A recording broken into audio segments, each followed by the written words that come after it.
Hello everyone, আজ ছিল 4 তারিখ আর আজ ছিল আমার ভাইয়ের জন্মদিন। তাই আমরা তিনজন সন্ধে সন্ধে নির্লজ্জের মতন কোনো গিফট ছাড়া পৌঁছে গেলাম ভাইয়ের বাড়িতে। ও আমার ভাই কাম স্টুডেন্ট, ওকে পড়ানো শুরু করেই আমার টিউশন লাইফের প্রথম হাতেখড়ি হয়েছিল। তো প্রথমে গিয়ে ডিউ স্লিপ হাতে ধরিয়ে দিলাম, আর তারপরে কিছু ফটো আর ভিডিও তোলার পরেই হলো কেক কাটিংয়ের time.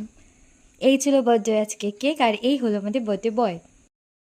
Happy birthday to you, happy birthday to you, happy birthday dear Soumu, happy birthday to you. And এরপরই বার্থডে বয় আমাদের সবাইকে কেক খাইয়ে দিল, আর তারপরে আমরা সবাইও বার্থডে বয়কে কেক খাওয়ানোর পরে শুরু হলো বার্থডের আসল রিচুয়ালস, যেটা ছাড়া বার্থডে একেবারে ইনকমপ্লিট থাকে। আর যেটা হলো গায়ে ক্রিম, অর্থাৎ গায়ে হলুদের মতনই কেকের ক্রিমটাকে নিয়ে মুখে চোখে সুন্দর করে লেপে দেওয়া হয়, যেটা ছাড়া বার্থডে ইনকমপ্লিট হয়। আর তারপরে আমরা খাওয়া দাওয়া করে নিলাম, আর খাওয়া দাওয়াতে ছিল অনেক অনেক অনেক ধরনের মেনু। সেগুলো খাওয়া দাওয়া করে এবার আমরা চললাম বাড়ির পথে। আজকের জন্য এইটুকুই, দেখা হবে অন্য একটা ভিডিওতে। টাটা।